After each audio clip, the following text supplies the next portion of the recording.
समाजवादी पार्टी जिंदाबाद जिंदाबाद। मुलायम सिंह यादव जिंदाबाद जिंदाबाद। अखिलेश यादव जिंदाबाद जिंदाबाद। हाथ जोड़ी सब से अर्जिया हो, केसनाथ यादव के जितैया। हाथ जोड़ी सब से अर्जिया हो, अब की मनीषा के जितैया। पूरा करे है जनता के सपनवा हो, पूरा करे है शिवापुर के सपनवा हो। जिला पंचायत बनैया, सेक्टर नंबर 4 के आर मनवा हो। खजूर के पेड़ पे मोहर लगैया।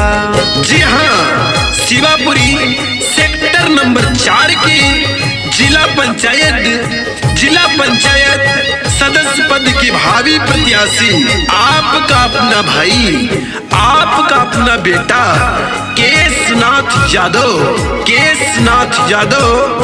जिनका चुनाव चिन्ह खजूर का पेड़, खजूर के पेड़ पे मुहर लगाकर भारी से भारी मतों से केसनाथ यादव को विजयी बनाए। कर मठ जुझारू बड़े सबके सपोर्ट में,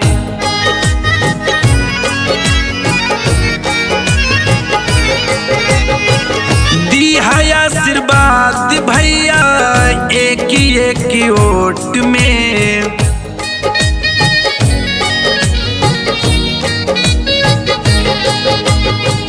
कर मठ जुझारू बड़े सबके सपोर्ट में। पोलिंग पे जाके चाचा प्यार दी वोट में। चर्चा में बाटे देख नमवा हो, केसनाथ भैया के जितैया। सेक्टर नंबर 4 के आर मनवा हो, खजूर के पेड़ पे मोहर लगैया।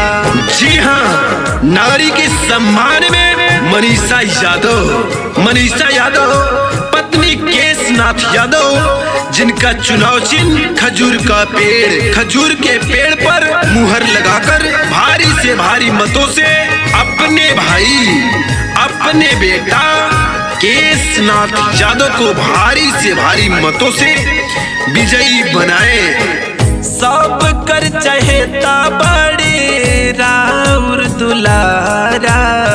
जी हाँ, युवाओं का साथ, बुजुर्गों का आशीर्वाद। मजदूर गरीब किसान के बानी है सहारा। हमारा प्रयास क्षेत्र का विकास। जी हाँ, तो भूले नहीं।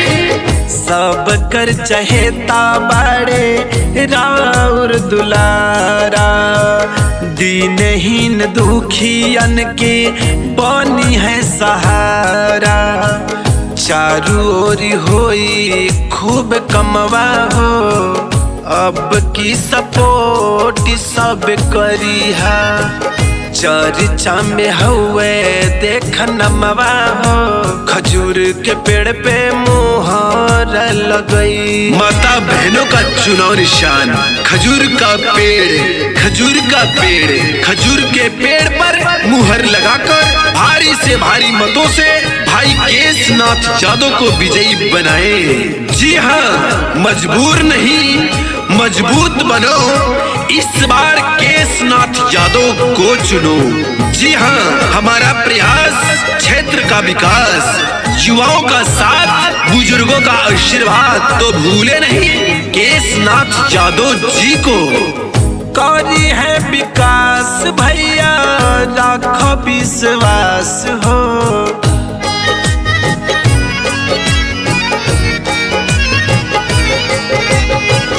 टूटे नहीं गई है भैया जनता के आस हो।